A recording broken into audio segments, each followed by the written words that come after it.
आज के क्लास में आप सबका स्वागत। आज हम आपको गुणसूत्र के बारे में बताएंगे। थोड़ी बहुत जानकारियाँ आपको इसके पहले क्लास में दी जा चुकी हैं कि गुणसूत्र है क्या। आज विधिवत इसके बारे में आपको हम बताएंगे कि गुणसूत्र की खोज किसने किया और गुणसूत्र इसका नाम कैसे दिया गया। तो गुणसूत्र की खोज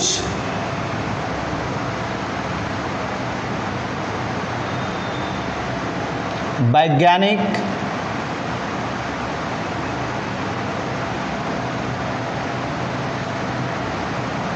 स्ट्रासबर्गर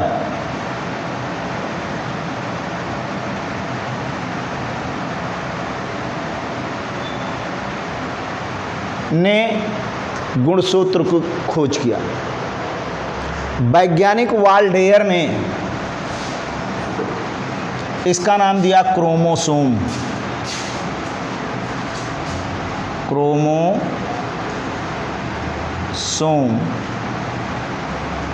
नाम दिया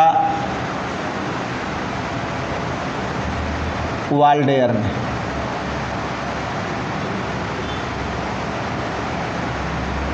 क्रोमोसोम का अर्थ होता है रंगीन काय, रंगीन शरीर, रंगीन बॉडी। क्रोमो मीन्स होता है रंगीन, क्रोमो मीन्स होता है रंगीन, कलर। सोम, सोमा मतलब होता है काय या बॉडी। अर्थात गुणसूत्र जो है ये रंगीन काय होता है। इसको रंगीन काय भी कहते हैं, इसीलिए इसको नाम इंग्लिश में विज्ञान की भाषा में कहा गया क्रोमोसोम्स। ये क्रोमोसोम्स आपको हमने बताया था कि कोशिका में, मानव कोशिका में इसकी संख्या 46 होती है और जननी कोशिकाओं में ये उसके आधे पाए जाते हैं, ये 23 होते हैं।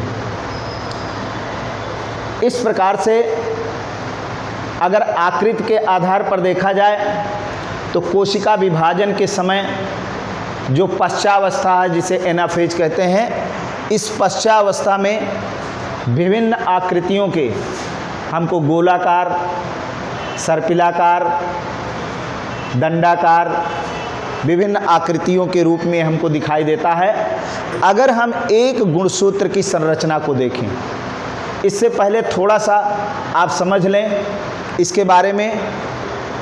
कल आपको हमने बताया था केंद्रक, केंद्रक में आपको हमने बताया था कि केंद्रक के अंदर इस प्रकार से ऐसे तमाम बाल के आकार की पतली पतली संरचनाएं उलझी हुई दिखाई देती थी, जिनका नाम दिया गया था क्रोमेटिन तंतु।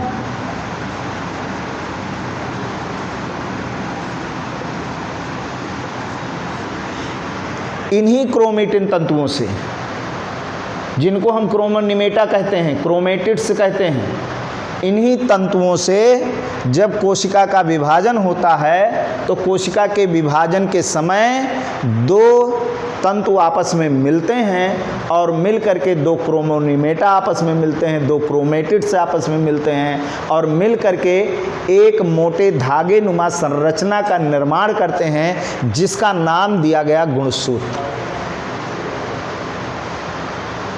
तो आपको अब समझ में आ गया होगा कि ये गुणसूत्र कहाँ से बना। इन्हीं क्रोमेटिन तंतुओं से कोशिका विभाजन के समय इसका जो है ये निर्माण होता है।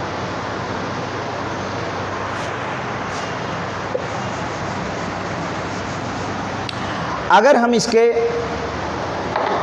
संरचना को देखें तो संरचना में हमको ये निम्न चीज़ें दिखाई देती हैं। सबसे बाहर की ओर पेलिकल, उसके बाद इसके अंदर गाढ़ा अर्धपारदर्शी भरा हुआ पदार्थ मैट्रिक्स, इसको जो है इसके अंदर आप देख रहे हैं, इसको हम क्रोमोनिमेटा कहते हैं। ये क्रोमोनिमेटा।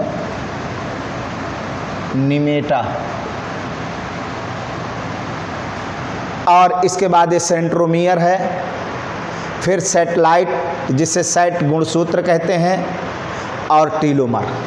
अब एक एक के बारे में हम आपको बता रहे हैं कि गुणसूत्र के सबसे बाहरी आवरण पर एक पतली झिल्ली जैसी संरचना आपको दिखाई दे रही है, जिसके अंदर आपका ये गुणसूत्र यानी जो है क्रोमोनिमेटा और मैट्रिक्स जो है सन्निहित होता है। इसी पतली झिल्ली जैसी संरचना को हम पेलिकल कहते हैं। इसी के अंदर समस्त संरचनाएं जो है ये इसमें सुरक्षित रहती हैं। दूसरा आपका आता है मैट्रिक्स।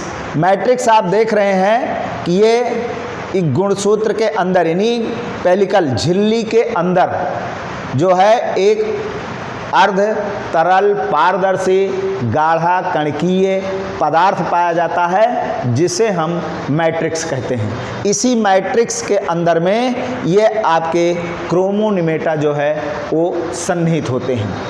इसमें इसके बाद आपका ये क्रोमोनिमेटा, तो क्रोमोनिमेटा जो है जब गुणसूत्र बनता है तो दो क्रोमोनिमेटा, यानी अभी आपको हमने बताया था कि ऐसे पतले पतले आकार के जो तंतु होते हैं केंद्रक में निहित होते हैं, उसको हम क्रोमोनिमेटा कहते हैं। कि ये दो क्रोमोनिमेटा समान रूप से सर्पिलाकार आकृति में ऐसे आपको ये जुड़ते हैं, ऐसे जुड़ते हैं और जुड़ करके इस प्रकार की ये संरचना बनाते हैं, जिसको हम गुणसूत्र कहते हैं।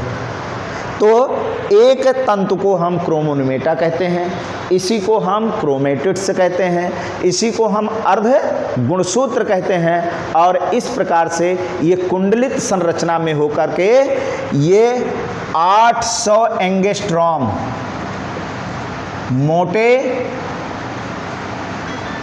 धागे की आकार की संरचना बनाते हैं।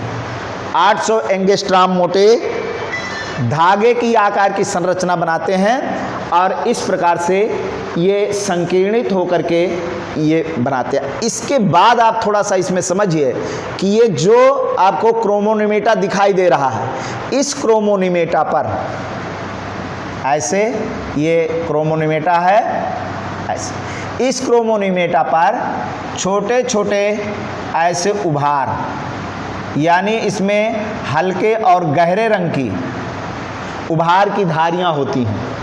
तो जो गहरे रंग की धारियां हैं, इस गहरे रंग की धारी को हम कहते हैं क्रोमोमियर्स। क्रोमोमियर्स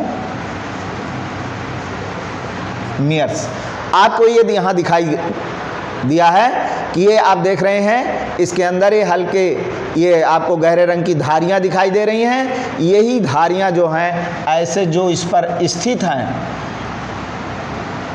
ऐसे ऐसे, इन्हीं को क्रोमोमियर्स नाम दिया गया है।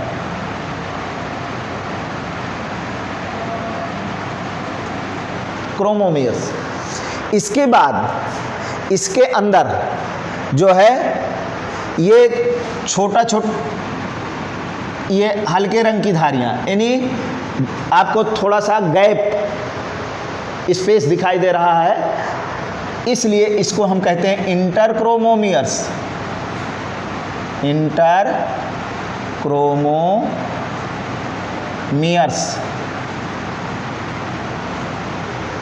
इंटरक्रोमोमियर्स।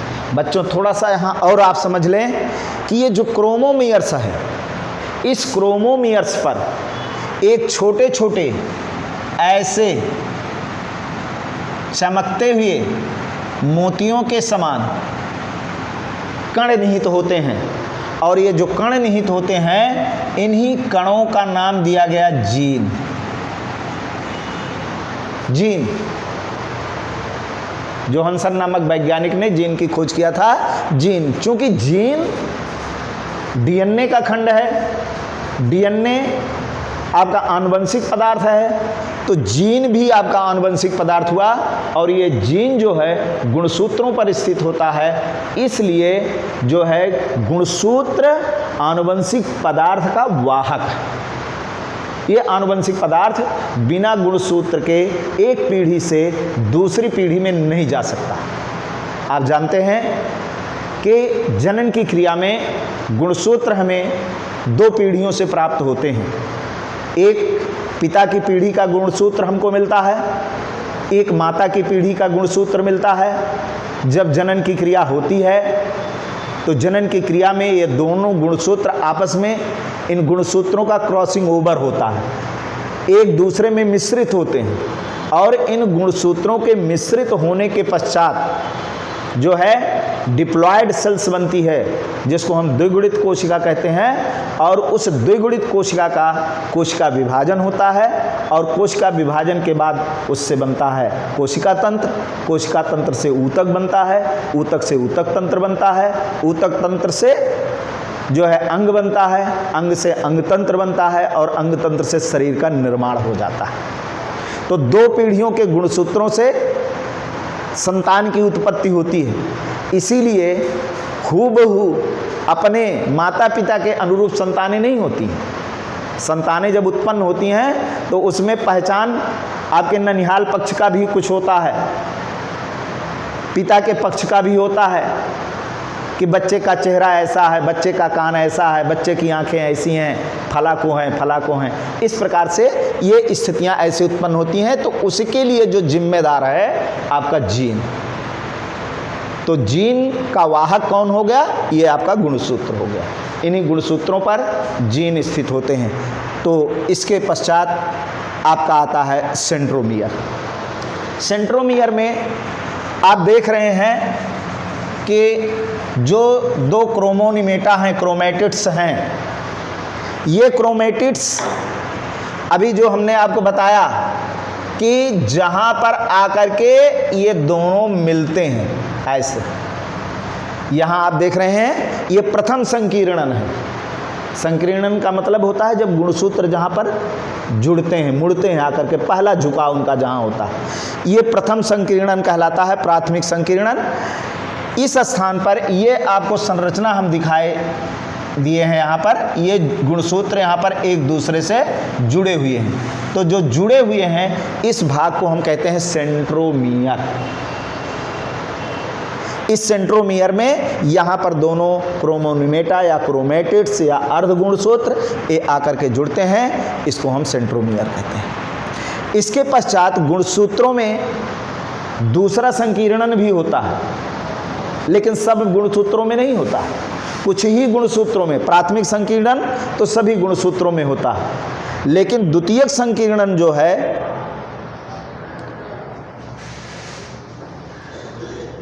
द्वितीयक संकीर्णन कुछ ही गुणसूत्रों में होता है। और इस द्वितीयक संकीर्णन की स्थिति में गुणसूत्र जो है वो गोलाकार आकृति में आ जाता है।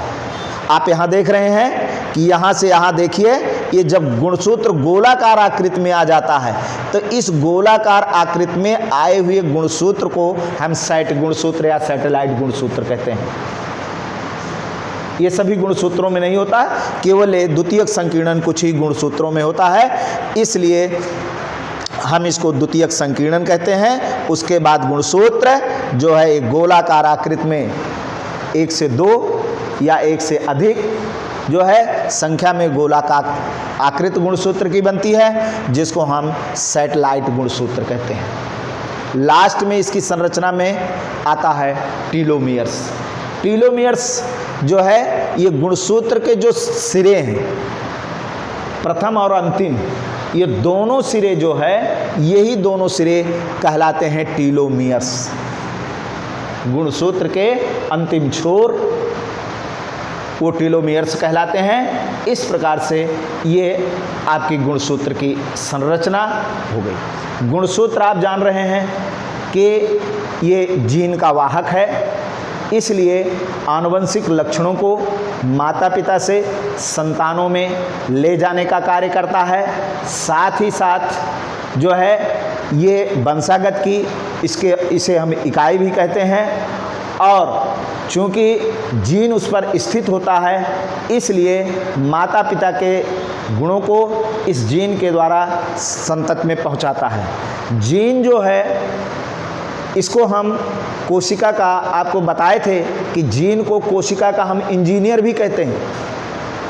ये इंजीनियर है, ये टेम्पलेट तैयार करता है, सांचा तैयार करता है और सांचा तैयार करके हूबहू जैसा सांचा होता है उसी रूप में हमको उसकी प्रतिमूर्ति या संतति जो है प्राप्त हो जाती है। तो जीन वंशागत का कारक है और जैविक लक्षणों का निर्धारण जो है ये हमारा इस जीन के द्वारा होता है। इसलिए मानव कोशिका में गुणसूत्र जो है अति महत्वपूर्ण है। इन्हीं गुणसूत्रों के कारण से जो है ये वंशागत एक पीढ़ी से दूसरी पीढ़ी में जो है संतानों के जो लक्षण हैं ये पहुंचते रहते हैं। तो आज के इस क्लास में बच्चों गुणसूत्र के बारे में, इसकी खोज के बारे में आपको हम बताए। अगले क्लास में आपको पुनः दूसरे बारे में आपको बताएंगे।